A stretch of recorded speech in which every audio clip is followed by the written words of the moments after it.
நியாயாதிபதிகள் 14:12 வாசிங்க. சிம்சோன் அவர்களை நோக்கி, ஒரு விடுகதையை உங்களுக்கு சொல்லுகிறேன். அதை நீங்கள் விருந்துண்கிற 7 நாளைக்குள்ளே கண்டுபிடித்து எனக்கு விடுவித்தால் நான் உங்களுக்கு 30 துப்பட்டிகளையும் 30 மாற்று வஸ்திரங்களையும் கொடுப்பேன். நீங்கள் விருந்துண்கிற 7 நாளைக்குள்ளே, விருந்தை குறித்து தான் இன்னைக்கு நாம் பார்க்க போறோம். ஸ்தோத்திரம். விருந்துண்கிற 7 நாளைக்குள்ளே விருந்தின் விசேஷங்கள். நாம் தெய்வீக விருந்துகளில் பங்கெடுக்க வேண்டும். தேவன் தரும் விருந்து. அல்லேலூயா. சங்கீதம் 23:5. என் சத்துருக்களுக்கு முன்பாக நீர் எனக்கு ஒரு பந்தியை ஆயத்தப்படுத்தி, என் சத்துருக்களுக்கு முன்பாக நீர் எனக்கு ஒரு பந்தியை ஆயத்தப்படுத்தி என் தலையை எண்ணெயால் அபிஷேகம் பண்ணுகிறீர். ஸ்தோத்திரம். ஆண்டவர் தேவனுடைய பிள்ளைகளுக்கு விருந்து வைத்து விசேஷப்படுத்துகிறார். இப்படி இந்த விருந்தின் விசேஷங்கள் இங்க தாவீது சொல்கிறார் தன் வாழ்க்கையில, என் சத்துருக்களுக்கு முன்பாக. அப்ப இதுவரைக்கும் உன்னுடைய வாழ்க்கை எதுல தான் ஓடிக்கொண்டிருந்தது? சத்துருக்களுக்குள்ள இருக்கிறது போலதான் இருக்கிறது. சத்துருக்களை எங்க கண்டுபிடிக்கிறது? மத்தேயு 10:36. ஒரு மனுஷனுக்கு சத்துருக்கள் அவன் வீட்டாரே. ஒரு மனுஷனுக்கு சத்துருக்கள் அவன் வீட்டாரே. எங்கேயும் போக வேண்டாம். சரிதானா? இந்த சத்துருக்கள் மத்தியில இவனை, இந்த தாவீதை என்ன செஞ்சிட்டாங்க? இந்த தாவீது 7வது நபர். இந்த தாவீதை காட்டுல மனாந்தரத்துல ஆடுகளை மேய்க்க அனுப்பிட்டாங்க. மீதி பேர்லாம் அங்க இருக்கிறாங்க. ஆனா இவன் மட்டும் வனாந்தரத்துல இருக்கிறான். தனித்து இருக்கிறான். மந்தைகளோடு இருக்கிறான். குடும்பத்தை பிரிந்திருக்கிறான். அவனுக்கு எந்த ஒரு உதவிகள் இல்லாமல் இருக்கிறான். எனவே அவன் ஒன்னு விரக்தியிலே மூழ்கி போயிருக்கணும். ஆனால் அவனோ தேவனை சார்ந்து ஜெயிக்கிறவனாய் மாறிவிட்டான். அப்பொழுதுதான் அவன் பாடல்களை எல்லாம் எழுதுகிறார். கர்த்தர் என் மேய்ப்பராய் இருக்கிறார். அவன் இந்த ஆடுகளை மேய்க்கிறான். அவன் நினைக்கிறான், நான் இந்த ஆட்டை மேய்க்கிறேன், ஆனா எனக்கு கர்த்தர் மேய்ப்பராய் இருக்கிறார்.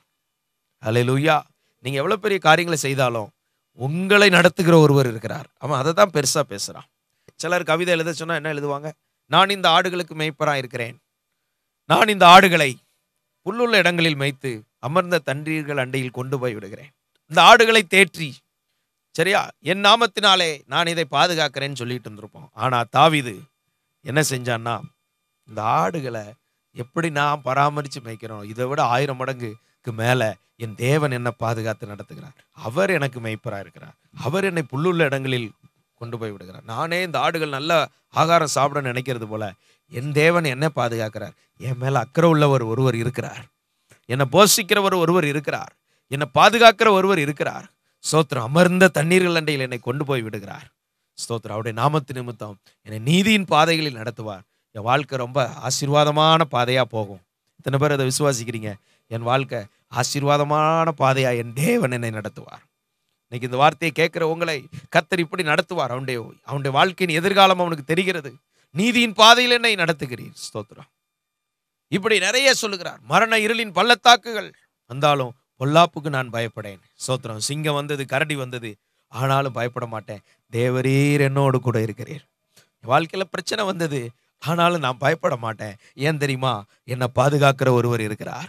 நான் எப்படி இந்த ஆடுகளுக்கு ஏதாவது துஷ்ட மிருகங்கள் இந்த ஆட்டுக்கு விரோதமாய் வரும்போது அதை பாதுகாக்கிறேனோ, அதை விட பல கோடி மடங்கு என் மேல் அக்கறை உள்ள தேவன் என்னோடு இருக்கிறார். அவர் என்னை பாதுகாப்பார். அல்லேலூயா. ஸ்தோத்திரம். அதை தான் சொல்லுகிறார். பொல்லாப்புக்கு நான் பயப்படேன். அல்லேலூயா. என் சத்துருக்கள் மத்தியிலே எல்லாரும் என்னை ஒதுக்கி, எனக்கு ஒரு வேலையை கொடுத்த மாதிரி ஒதுக்கி தள்ளிட்டாங்க. எல்லாரும் என்னை தான் வேலை வாங்குறாங்க. எங்க அப்பா என்னை தான் வேலை வாங்குறாரு.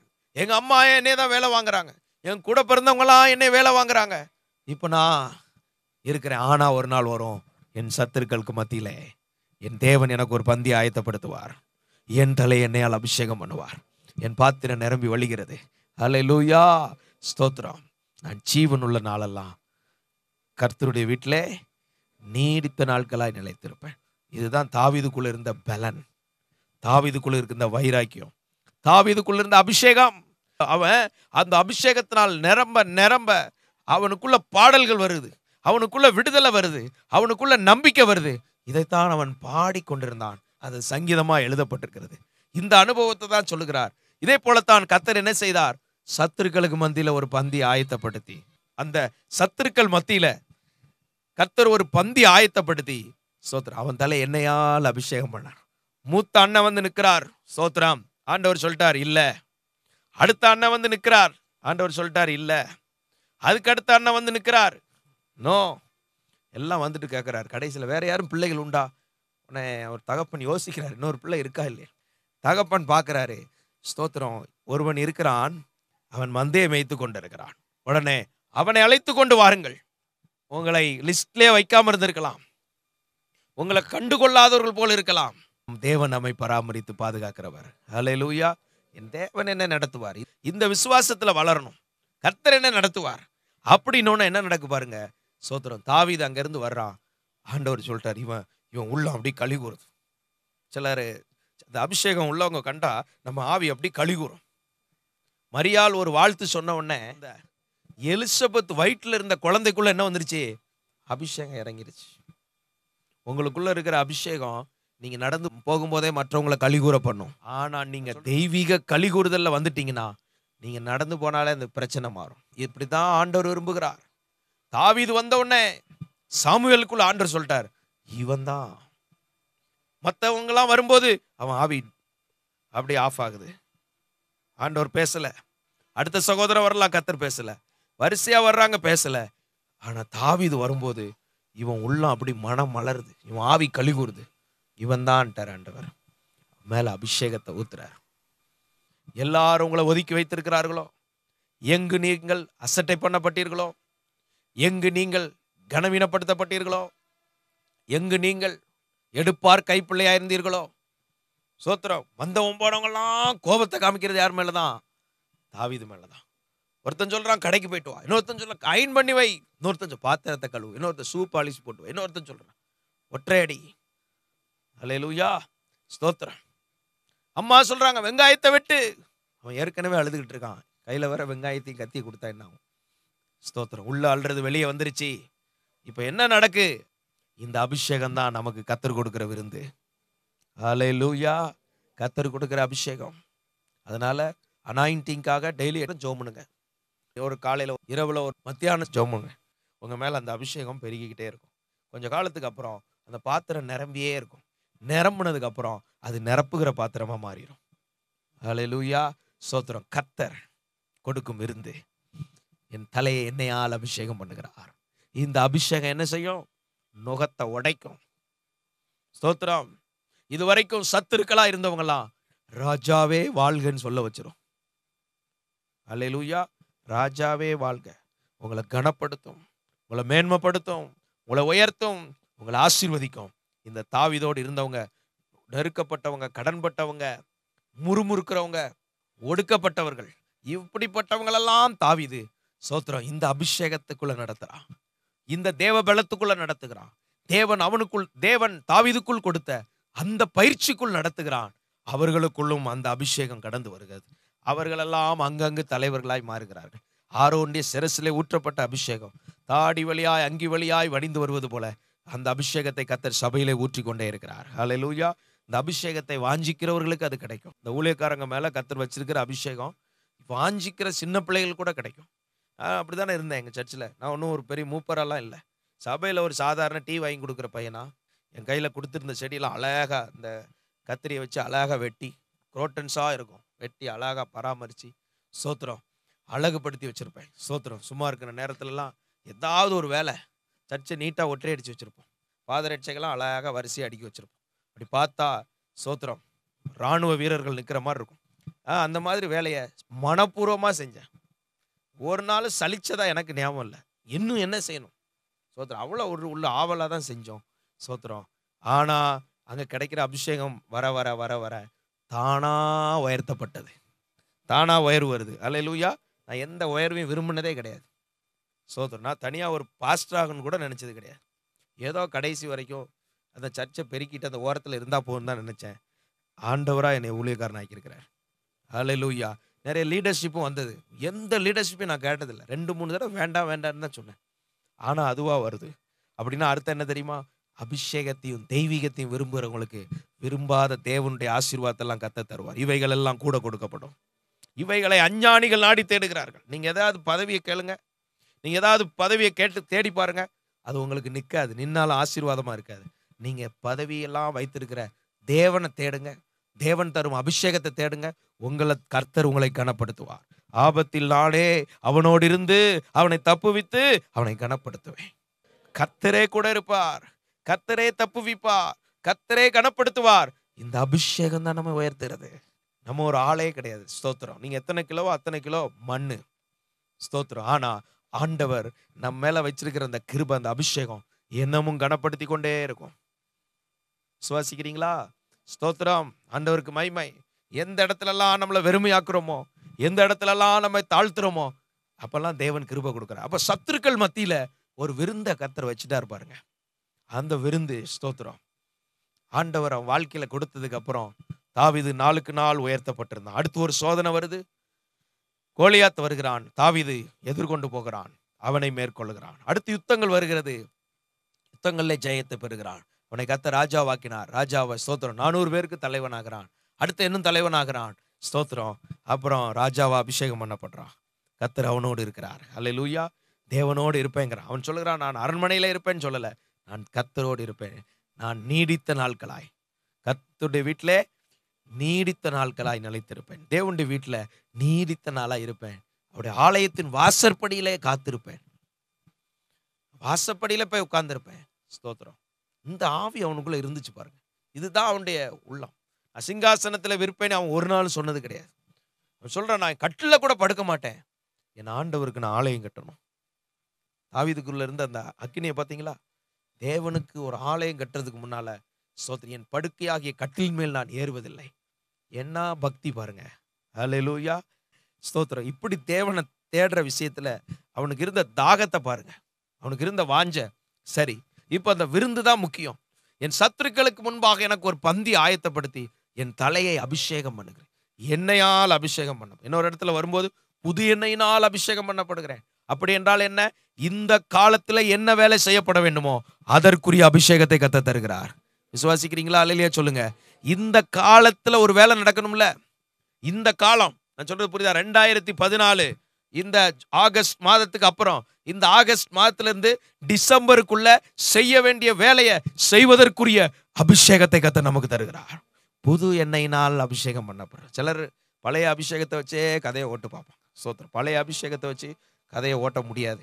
ஸ்தோத்திரம். வண்டியில இன்ஜின் ஆயில் அந்த மாற்றும் போது தான் அந்த இன்ஜின் ஃபால்ட் இல்லாமல் ஓடும். அப்படி ஓடும்போது கரெக்டாக கம்பெனி கேரிங்கில் வச்சுருந்தோம்னா அந்த இன்ஜின் 5 லட்சம் கிலோமீட்டர் வரைக்கும் ஓடுது. முந்திலாம் 1 லட்சம் தான் ஓடும். அந்த இன்ஜின் ஆயிலுடைய மதிப்பும் கம்மி. ஆனால் இப்போ அதை சரியாக பராமரிக்கும் போது, புது எண்ணெய் அதில் இருக்கும்போது அந்த இன்ஜின் ஓடிக்கிட்டே இருக்கும். ரத்த ஓட்டம் எப்படி நம்ம உடம்புல இருக்குதோ அதே போல் வாகனங்களில் இன்ஜின் ஆயில் சரியாக மாற்ற வேண்டியிருக்கு. இதே போலத்தான் நமக்குள்ள புது எண்ணெய் அபிஷேகம் இருந்துச்சுன்னா வண்டி ஓடிக்கிட்டே இருக்கும். அல்லேலூயா சொல்லுங்க. புது எண்ணெய் இருந்துச்சுன்னா வண்டி ரொம்ப நாள் ஓடிக்கிட்டே இருக்கும். பழைய எண்ணெயை வச்சே கதையை ஓட்டினீங்கன்னு வைங்க, ஸ்தோத்திரம், அந்த எண்ணெய்லாம் வர வர என்ன செய்யும்? அந்த பசத்தன்மை, எண்ணெய் பசை இருக்காது. அடுத்ததுக்கப்புறம் அந்த எண்ணெயுடைய கலர் இருக்காது. அதுக்கப்புறம் ஸ்தோத்திரம் கண்மை மாதிரி கருப்பாயிரும். காரணம் என்னன்னா அந்த புது அபிஷேகம் இல்லாதனால தான் காரணம். ஆனால் ஆண்டவர் இன்னைக்கு நம்மளோட இடைப்படுகிறார். பழைய அபிஷேகத்தை நம்பாதீங்க. இந்த வேலைக்கு நீ கர்த்தர் புது அபிஷேகம். இன்னைக்கு ஒரு வேலையை கர்த்தருக்காக செய்ய போறீங்களா? இந்த நாளுக்குரிய அபிஷேகத்தை பெற்றுட்டு தான் வீட்டை விட்டு வெளியில எழும்பணும். ஒரு அலையிலேயே சொல்லுங்க. ஆனா தேவ அபிஷேகம் புது அபிஷேகம். காலையிலே எழும்பி ஜபிச்சு ஜபிச்சு ஜபிச்சு என் பாத்திரம் நிரம்பி நிரம்பி வழி. ராத்திரி 10 மணிக்கு இல்லை, காலையில் 3 மணி 4 மணிக்கே நிரம்பிடணும். நிரம்பிருச்சா? இந்த அனுபவம் எத்தனை பேருக்கு இருக்கு? காலையிலே அபிஷேகம் பெறணும், தனி ஜபத்திலே அபிஷேகம் பெறணும். அபிஷேகம் பெறாம வீட்டை விட்டு வெளியே வரக்கூடாது. அன்றன்றைக்குரிய அபிஷேகத்தை ஜெபித்து குடும்பமா ஜெபம் பண்ணி வாங்கணும். உங்க வீட்டில் ஒரு பிரச்சனை இருக்கா, அதை உடைக்கிறதுக்குன்னு கர்த்தர் ஒரு அபிஷேகம் தருவார். தாவீது ஒரே ஸ்பாட்ல ஜெயிச்சிட்டான். சிம்சோன் ஒரே ஸ்பாட்ல ஜெயிச்சார். இன்னைக்கு இதே போல ஆண்டவரே அந்த அபிஷேகத்தை ஊற்றும், அபிஷேகத்தை ஊற்றும். பிரச்சனைனே சொல்லக்கூடாது. பிரச்சனையை மறந்துடுங்க. அனாயிண்டிங் இறங்கட்டும் ஆண்டவர், அபிஷேகம் இறங்கட்டும் ஆண்டவர், அபிஷேகம் இறங்கட்டும் ஆண்டவர். இப்போ இந்த வல்லமையை மேற்கொள்ளும்படி அபிஷேகம் இறங்கட்டும். அப்படியே ஒரு அபிஷேகம் இறங்கும் பாருங்க, தட்டார்னது உடஞ்சிரும். அந்த அபிஷேகம் ஒரு வந்த மாதிரி இருக்கும், தடை காணாம போயிடும். ஹல்லேலூயா. இன்னையிலேருந்து எப்பவுமே எப்படி இருக்கணும்? எந்த சூழ்நிலைமையிலும் ஆண்டவர் நம்மோடு இருக்கிறார். அவர் நம்மை கைவிடவே மாட்டார். எனவே ஒரு சந்தோஷம், சமாதானமாகவும் இருக்க முடியும். ஃப்ரூட்ஸ்குள்ளே வந்துட்டீங்கன்னா சமாதானமாக இருப்பீங்க. சோலில் போனால் சண்டை போட்டுக்கிட்டு இருப்பீங்க, சந்தோஷமாக இருக்க முடியாது, மன துக்கம், எப்பவுமே துக்கத்தில் இருப்பீங்க. ஆவிக்குள்ளே வந்துட்டீங்கன்னா சந்தோஷமாக இருப்பீங்க, சமாதானமாக இருப்பீங்க, பொறுமையாக இருப்பீங்க. என்ன பொறுமை? நீடிய பொறுமை. நீடிய பொறுமையாக இருப்பீங்க, ரொம்ப பொறுப்பீங்க, ரொம்ப பொறுப்பீங்க. கனி இல்லாதவங்களால பொறுக்க முடியாது. கனி இல்லைன்னா பொறுக்க முடியாது. சட்டு சட்டுன்னு வரும் உங்களுக்கு. இப்போ சட்டு சட்டுன்னு வருதுன்னா என்ன இல்லைன்னு அர்த்தம்? கனியை வெளியே கொண்டு வாங்க, ஆவியின் கனியை வெளியே கொண்டு வாங்க. நீடிய பொறுமை, தயவா இருப்பீங்க. நற்குணம், விசுவாசம், இச்சை அடக்கம், இதெல்லாம் ஆவியின் கனிகளிலே கர்த்தர் வைத்திருக்கிறார். ஹல்லேலூயா. ஆவியின் கனிகள்ல நிரம்பி வாழும்போது இந்த ஆசீர்வாதம் நமக்கு இருக்கிறது. எனவே விருந்து சந்தோஷத்திற்கு என்று செய்யப்படுகிறது. ஆவியின் கனி நமக்குள்ள இருக்கும்போது நாம் சந்தோஷமா இருப்போம். இது பெரிய ஆசீர்வாதம். அடுத்தபடியாக யோவான் 12 2ஆம் வசனம் 3ஆம் வசனம். அங்கே அவருக்கு ராவிருந்து பண்ணினார்கள். மார்த்தாள் பணிவிடை செய்தாள். லாசருவும் அவருடனே கூட பந்தி இருந்தவர்களில் ஒருவனாயிருந்தான். 3ஆம் வசனம் வாசிங்க. அப்பொழுது மரியாள் விலையேற பெற்ற கலங்கமில்லாத நலதம் என்னும் தைலத்தில் அப்பொழுது மரியாள் விலையேற பெற்ற கலங்கமில்லாத நலதம் என்னும் தைலத்தில் நலதம் என்னும் தைலத்தில் ஒரு ராத்தல் கொண்டு வந்து அதை இயேசுவின் பாதங்களில் பூசி தன் தலைமயிரால் அவருடைய பாதங்களை துடைத்தார். அந்த வீடு முழுவதும் தைலத்தின் பரிமளத்தினால் நிறைந்திருந்ததா. வீடு முழுவதும் எப்படி நிரம்பி இருக்குதா? ஸ்தோத்திரம். இயேசுவுக்கு விருந்து கொடுத்து அப்படின்னா அர்த்தம் என்னன்னா, பழைய காலங்களில் ஸ்தோத்திரம் வந்த தூர விருந்தாளிகள் தங்கி போவதற்கு ஏதுவான விருந்து. இயேசு வந்துட்டு போற மாதிரி அல்ல, இயேசுவே நீர் என் வீட்டில் தங்கி இருக்கணும்.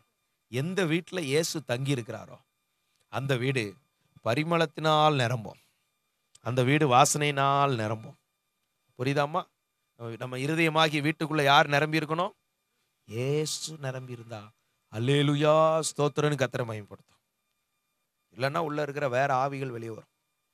அதனால நம்ம வீடு, அதே போல் நம்ம குடியிருக்கிற வீடு, இயேசு அங்கே தங்கி இருக்கணும். நம்ம வீட்டில் இயேசு இருந்தா அந்த வீடு வாசனையினால் நிரம்பி இருக்கும். சகேவை பார்த்து ஆண்டவர் சொல்கிறார், சகேவை நீ இறங்கி வா, இன்றைக்கு நான் உன் வீட்டில் தங்க வேண்டும். நம்ம வீட்டில் ஆண்டவர் தங்க விரும்புகிறார். நம்ம இருதயத்துக்குள்ள ஆண்டவர் தங்க விரும்புகிறார். இயேசு நம்மோடு தங்கி இருக்க நம்மை முழுமையாக விட்டு கொடுக்கும் போது அந்த வாசனை அந்த இடத்துல வருது. சகேவின் வீட்டுக்கு இயேசு வந்த போதும் அந்த வீட்டுக்கு ரட்சிப்பு வந்ததுன்னு சொல்கிறார். இவன் ஆபிரகாமின் சந்ததின்னு சொல்றார். அப்போ ஆண்டோடைய பிள்ளைகளாகி நமக்குள்ள இயேசு நமக்குள்ள வரும்போது நாம் அவருடைய சந்ததியா மாறுகிறோம், அவரோடு நாம் இணைக்கப்படுகிறோம். அவருடைய ஆசீர்வாதத்தின் பங்குகளை கர்த்தர் நமக்கு கொடுக்கிறார். அது மாத்திரமல்ல, ஸ்தோத்திரம், நம்முடைய வாழ்க்கையில இப்படி தேவனோடு உள்ள அந்த உறவு நம்ம வீட்டில் ஒரு வாசனையை கொண்டு வருகிறது. நாம் கிறிஸ்துவின் நற்கந்தமா இருக்கிறோம். முன்பு நாம் துர்க்கந்தமா இருந்தோம், முன்னால் கெட்ட நாற்றமுடையவர்களா இருந்தோம். இப்பொழுது நம்முடைய வாழ்க்கையை வாசமா கர்த்தர் மாற்றுகிறார். அதுக்கு காரணம் என்ன? இயேசு அமர இடம் கொடுக்கணும். யார் அமர இடம் கொடுக்கணும்? இயேசு நமக்குள் அமர்ந்திருக்க இடம் கொடுக்கணும். ஸ்தோத்திரம். நீங்கள் பிரச்சனையை பார்க்குற ஆட்களாக இருக்கக்கூடாது. பிரச்சனையை பார்க்கறதும் ஜோசியம் பார்க்கறதும் ஒன்று தான். பிரச்சனையை பார்க்கறதும் ஸ்தோத்திரம் மற்ற 4 நட்சத்திரம் பார்க்கறதும் ஒன்று தான். இதெல்லாம் விட்டுட்டு இயேசுவை பார்க்கிறோம். அவர் எவ்வளோ பெரியவர், அவர் எவ்வளோ நல்லவர், அவர் எவ்வளோ அற்புதர், அவர் என்ன செய்ய விரும்புகிறார், இப்படி அவரையே பார்க்க ஸ்தோத்திரம் அந்த பெரியவர் கிரியை செய்ய ஆரம்பிப்பார். அந்த வீடே வாசனையினால் நிரம்பும். அல்லேலூயா. இயேசு போன இடத்துல இருளில் இருக்கிற ஜனங்கள் வெளிச்சத்தை கண்டார்களாம். இருளில் இருக்கிற ஜனங்கள் எல்லாம் பிசாசு இருளில் கட்டி வச்சிருக்கிறான். இயேசு அந்த இடத்துக்குள்ள போன உடனே ஒரு பெரிய வெளிச்சம் வந்துருச்சு. ஜனங்களுக்குள்ள விடுதலை வந்துருச்சு. முடவர்கள் ஸ்தோத்திரம் குணமாகறாங்க, வியாதி உள்ளவர்கள் குணமாகறாங்க, பார்வை இல்லாதவர்கள் குணமாகறாங்க. வெளிச்சம் உண்டாகிறது. வாழ்க்கைக்குள்ள வெளிச்சத்தை கர்த்தர் உண்டாக்குறார். ஆதியாகமம் 1ஆம் அதிகாரத்துல தேவன் சொல்லுகிறார், வெளிச்சம் உண்டாகட்டும் அப்படின்னு சொன்னோன்னே வெளிச்சம் உண்டாயிட்டு. இங்க இயேசு நடந்து வரும்போதே வெளிச்சம் உண்டாகிறது. இன்னைக்கு இயேசு நம்ம வாழ்க்கைக்குள்ள வரும்போது, நம்ம வீட்டுக்குள்ள அவர் தங்கி இருக்கும்போது வெளிச்சம் உண்டாகிறது. அல்லேலூயா. தேவ பிரசன்னம் இருக்கணும்.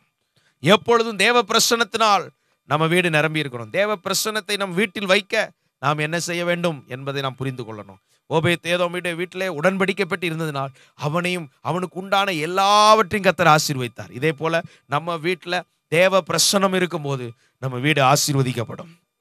ஹல்லேலூயா. சோத்திரம். வீணான சினிமா பாடல்கள், வீணான சீரியல் கட்டுக்கதைகள் மற்றும் வீண் பேச்சுகள், சண்டை சத்தங்கள், அவ்வப்போது சண்டைகள், ஸ்தோத்திரம் இன்னும் நம்ம வீட்டில் மாத்திரைகள் இதெல்லாம் இருக்குதுன்னா தேவனுக்கு இன்னும் நாம் சரியான இடம் கொடுக்கலன்னு அர்த்தம். ஸ்தோத்திரம். நீங்கள் ஆண்டவரே நீரே எங்கள் வீட்டில் பெரியவராயிருவோங்க. வியாதி, ஸ்தோத்திரம், பலவீனங்கள் நம்ம வீட்டில் இருக்கக்கூடாது. இஸ்ரவேலில் பலவீனப்பட்டவன் ஒருவனும் இருந்ததில்லை ஆண்டவரே, நீர் எங்கள் வீட்டில் நிரம்பிரும் ஆண்டவரேன்னு அவருக்கு முக்கியத்துவம் கொடுக்க கொடுக்க அவர் பெரியவராக இருக்க இப்படி என்னென்ன இருக்கோ அதெல்லாம் குறைஞ்சி வெளியே போயிடும். Praise the Lord. இதெல்லாம் இயேசு மாற்றது வல்லமை உள்ளவராக இருக்கிறார். இயேசு இன்றைக்கும் ஜீவிக்கிறார். ஹல்லேலூயா. எனவே இப்படிப்பட்ட விருந்து, ஸ்தோத்திரம், நம்முடைய வீட்டு சூழ்நிலைமையே மாற்றுகிறது. இயேசுவே நமக்கு ஒரு விருந்து. அவர் நம்மோடு இருப்பதே நமக்கு ஒரு விருந்து. விசுவாசிக்கிறீங்களா? எஸ்தர் 7ஆம் அதிகாரம் 1ஆம் வசனத்திலே, ராஜாத்தியாகிய எஸ்தருடனே விருந்துண்ண ராஜாவும் ஆமானும் வந்தபோது 2ஆம் நாள் விருந்தில் திராட்சரசம் பரிமாறப்படும் போது 2ஆம் நாள் விருந்திலே திராட்சரசம் பரிமாறப்படும் போது ராஜா எஸ்தரை நோக்கி எஸ்தர் ராஜாத்தியே, உன் வேண்டுதல் என்ன? அது உனக்கு கொடுக்கப்படும். நீ கேட்கிற மன்றாட்டு என்ன? நீ ராஜ்யத்தில் பாதி மட்டும் கேட்டாலும் கிடைக்கும். அப்பொழுது ராஜாத்தியாகிய எஸ்தர் பிரதியுத்தரமாக, ராஜாவே, உம்முடைய கண்களில் எனக்கு கிருபை கிடைத்து ராஜாவுக்கு சித்தமாயிருந்தால் என் வேண்டுதலுக்கு என் ஜீவனும் என் மன்றாட்டுக்கு என் ஜனங்களும் எனக்கு கட்டளையிடப்படுவதாக. நம்முடைய வேண்டுதல்களை எல்லாம் கர்த்தர் கேட்கிறார். ஹல்லேலூயா. இன்றைக்கு சபை ஆண்டவருக்கு கொடுக்கிற விருந்து என்ன? அவரை ஆராதிக்கிற ஆராதனை. ஆமென். நல்லா கர்த்தரை ஆராதித்து அப்பாவை கொண்டாடி மகிழும் போது இயேசு நம்முடைய வேண்டுதலை எல்லாம் கேட்கிறார். என் நாமத்தினாலே நீங்கள் எதை கேட்பீர்களோ அதை நான் செய்வேன் சொல்லியிருக்கிறார். அது மட்டுமல்ல, எஸ்தர் கேட்கிறாள், ஸ்தோத்திரம், என் ஜீவன், என் ஜனங்களின் ஜீவன், ஸ்தோத்திரம். இன்னைக்கு நாம் கேட்கிற அழிவுக்கு நேரான ஆத்துமாக்களை, மரணத்துக்கு நேரான ஆத்துமாக்களை, பாதாளத்துக்கு போகிற ஆத்துமாக்களை மீட்கும் ஒரு மீட்பு படையாய் கர்த்தர் நம்மை வைத்திருக்கிறார். எஸ்தர் கேட்டாள். அவர் யூத ஜனங்களை அந்த நாளிலே பாதுகாக்க கர்த்தர் பயன்படுத்தினார். இதே போல இன்னைக்கு ஆண்டவரத்தில் நம்ம கேட்கும் போது நம்ம வேண்டுதல்கள் எல்லாம் கர்த்தர் அவர் நிறைவேற்ற வல்லமையுள்ளவராக இருக்கிறார். நம்ம என்ன கேட்கிறோமோ அதையெல்லாம் கர்த்தர் செய்ய வல்லமையுள்ளவராக இருக்கிறார். நம்முடைய வேண்டுதலுக்கு கர்த்தர் பதில் கொடுக்கிறார். ஸ்தோத்திரம். அடுத்தபடியாக உன்னத பாட்டு 2:4, என்னை விருந்து சாலைக்கு அழைத்து கொண்டு போனார், என் மேல் பறந்த அவர் கொடி நேசமே. ஸ்தோத்திரம். விருந்து சாலைக்கே கர்த்தர் கொண்டு போகிறார். விருந்து கொடுக்கல, விருந்து சாலைன்னு ஒன்று இருக்குது. அங்கே எப்படி ராஜாக்கள் கொடுக்கிற விருந்து, எல்லா வகையான ஆகாரங்களும் அங்கே இருக்கும். கர்த்தர் அப்படி நம்மை நடத்த விரும்புகிறார். நமக்கு வேண்டிய மட்டும் நன்மைகளால் நம்மை திருப்தி ஆக்குகிறார். ஸ்தோத்திரம். நன்மையினால் உன் வாயை திருப்தி என்கிற இடத்துக்கு கர்த்தர் கொண்டு வரும். அவர்கள் சாப்பிட்டு திருப்தி அடைந்தார்கள் என்று வருகிறது. இப்படி ஆண்டவர் இயேசு ஆசீர்வதிக்கிறார். விசுவாசிக்கிறீங்களா? வெளிப்படுத்தல் 19:9, பின்னும் அவன் என்னை நோக்கி, ஆட்டுக்குட்டியானவரின் கல்யாண விருந்துக்கு அழைக்கப்பட்டவர்கள் பாக்கியவான்கள் என்று எழுது. ஸ்தோத்திரம். ஆட்டுக்குட்டியானுடைய கல்யாண விருந்துன்னு ஒன்று இருக்குது. இயேசு கிறிஸ்துவை ஆண்டவராய் ஏற்றுக்கொண்டு அவருடைய வசனத்தின்படி நடந்து பரிசுத்தமா வாழ்ந்து தன்னை காத்து கொண்டவர்கள், புத்தி உள்ள கன்னிகையா இருக்கிறவர்கள், ஆண்டவராய் இயேசு சீக்கிரம் வரப்போகிறார். அவருடைய வருகையிலே மத்திய வானத்திலே அவர் நம்மை எடுத்துக்கொள்வார். அவர் 2வது வருகையிலே, அந்த ரகசிய வருகை என்கிற இடத்திலே அவர் பூமிக்கு வருவதில்லை, அவர் வானத்திலே வருவார். அந்த வருகையின் பிரசன்னம் நம்ம இழுத்து கொள்ளும். எப்படி இந்த மண்ணிலே இந்த காந்தத்தை மண்ணில் போட்டால் அதில் உள்ள இரும்பு துகள்களை எடுத்துக்கொள்வது போல ஆண்டவருடைய வருகையின் பிரசன்னம் ஒரு நொடி பொழுதிலே ஜனங்களை மத்திய வானத்திற்கு மறுரூபமாக்கி எடுத்துக்கொள்வார். அல்லேலூயா. மோசே 40 நாள் ஜெபித்த போது அவனுடைய முகம் மறுரூபமானது. அவனுடைய முகம் மறுரூபமானதை ஜனங்களால் பார்க்க முடியவில்லை. இப்படிப்பட்ட சூழ்நிலையிலே மோசே முக்காடிட்டு கொண்டான். இதே போல 40 நாள் ஜெபித்த மோசேயின் முகத்தை ஜனங்கள் பார்க்க முடியவில்லை என்றால், தேவாதி தேவன் தம்முடைய மகிமையோடு மத்திய வானத்திற்கு வரும்போது அவருடைய பிள்ளைகள் உடனே ஒரு நொடி பொழுதில் நாம் மறுரூபமாக்கப்படுவோம். மத்திய வானத்திலே 7 வருஷம் ஆட்டுக்குட்டியானுடைய கல்யாண விருந்து இருக்கிறது. ஸ்தோத்திரம். அந்த 7 வருஷம் உலகத்தில் உபத்திரவ காலம், மகா உபத்திரவ காலம் இருக்குது. ஆனால் அதற்கு தப்புறதுக்கு இன்றைக்கு சபையை கர்த்தர் ஆயத்தப்படுத்தி கொண்டிருக்கிறார். ஆண்டவர் இன்றைக்கு சபையை, தம்முடைய மனவாட்டி சபையை ஆயத்தப்படுத்தி கொண்டிருக்கிறார். கரை, திரை, பிழைகள் ஒன்றுமில்லாமல் பரிசுத்தமும் பிழையற்றதுமான சபையா இருப்பதற்கு தம்மை தாமே ஒப்பு கொடுத்திருக்கிறார். இந்த சபை ஆயத்தமாக்கப்பட வேண்டும். இயேசு சீக்கிரம் வரப்போகிறார். அவரை சந்திக்க இன்னைக்கு நாம் ஆயத்தமா இருக்க வேண்டும். ஒரு பெரும் கூட்டத்தையும் நாம் ஆயத்தப்படுத்த வேண்டும். இன்றைக்கு இந்த 2 பொறுப்பை கர்த்தர் நமக்கு கொடுத்திருக்கிறார். ஒன்று, நம்மை நாம் ஆயத்தப்படுத்த வேண்டும். 2வது, நம்மை சார்ந்திருக்கிற மற்றவர்களை நாம் ஆயத்தப்படுத்த வேண்டும். இயேசு சீக்கிரம் வருகிறார். இதோ சீக்கிரமாய் வருகிறேன், அவன் அவனுடைய கிரியைகளின்படி அவன் அவனுக்கு நான் அளிக்கும் பலன் என்னோடு கூட வருகிறது. அநியாயம் செய்கிறவன் இன்னும் அநியாயம் செய்யட்டும், அசுத்தமாய் இருக்கிறவன் இன்னும் அசுத்தமாய் இருக்கட்டும், பரிசுத்தம் உள்ளவன் இன்னும் பரிசுத்தமாகட்டும், நீதி உள்ளவன் இன்னும் நீதி செய்யட்டும், நான் வரப்போகிறேன் சீக்கிரத்தில் இயேசு அழைக்கிறார். அந்த ஆட்டுக்குட்டியானுடைய கல்யாண விருந்துக்கு நம்மை ஆயத்தப்படுத்த வேண்டும். ஸ்தோத்திரம். அந்த கல்யாண விருந்து ஹல்லேலூயா ஒரு நாள் 2 நாள் அல்ல, 7 வருஷம் அங்கே இருக்குது. அதுக்கப்புறம் இயேசு இந்த பூமியில் வரப்போறார். 1000 வருஷம் அரசாட்சி. அதுக்கப்புறம் ஸ்தோத்திரம் நியாய தீர்ப்பு. அன்றைக்கு தான் உலகத்தை நியாயம் தீர்ப்பார். இப்படி கடைசி கால சம்பவங்களுக்கு நேரம் நம்ம போய் கொண்டிருக்கிறோம். இந்த உலகத்தில் ஆண்டவர் இயேசு சொன்ன கடைசி கால அடையாளங்கள் எல்லாம் நடந்து கொண்டிருக்கிறது.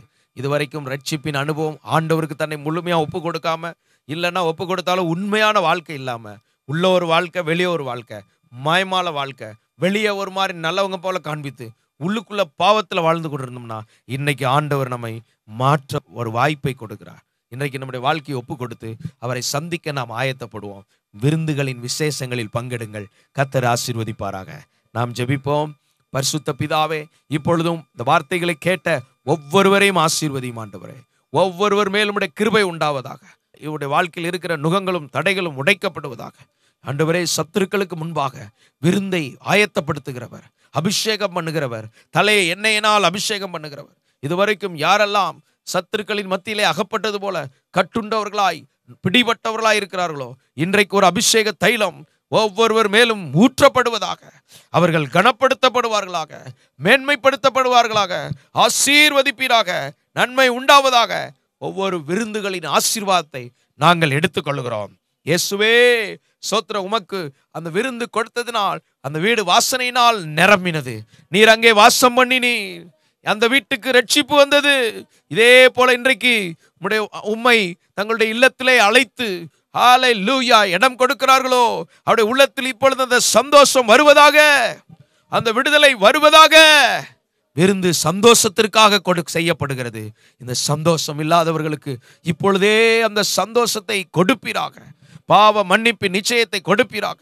இயேசுவே, சிலுவையிலே எல்லாருடைய பாவத்தையும் சுமந்தவர். யாரெல்லாம் இப்பொழுது இந்த வார்த்தைகளை கேட்டு உணர்வடைகிறார்களோ, அவர்களுக்குள் இந்த ரட்சிப்பின் சந்தோஷம் வருவதாக ஆயத்தப்படுத்துவீராக. தரித்திரங்களும் சாபங்களும் தண்டனைகளும் ஓடி போவதாக, நன்மைகள் உண்டாவதாக. ஆசீர்வதிப்பீராக. கடன் பிரச்சனைகள் கட்டுகள் உடைவதாக. ஆட்டுக்குட்டியானுடைய கல்யாண விருந்துக்கு ஆயத்தமாக உதவி செய்வீராக. ஆண்டவரே ஸ்தோத்திரம். புத்தி உள்ள கன்னிகையாய் உம்மை சந்திப்பதற்கு எப்பொழுதும் ஆயத்தமுள்ள சபையாயிருக்க உதவி செய்ய ஜெபிக்கிறோம். எல்லாரையும் ஆசீர்வதிங்க. இந்த வார்த்தைகளை கேட்ட ஒவ்வொருவரையும் ஆசீர்வதிங்க. உம்முடைய நாமத்தை மகிமைப்படுத்துங்க. இயேசுவின் நாமத்தில் பிதாவே, ஆமென். ஆமென். Rock City AG Church service timing Sunday morning 5 a.m., 7 a.m., 9 a.m. and 11 a.m. Evening 6:30 p.m. Branch Church AG Blessing Center.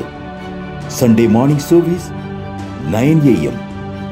near Ariyamangalam EB Office Street, Thidir Nagar Road. Our address AM Plaza, number 8/1, second floor, opposite Sidambaram Mahan, Trichy 620002. Cell phone 9976607364.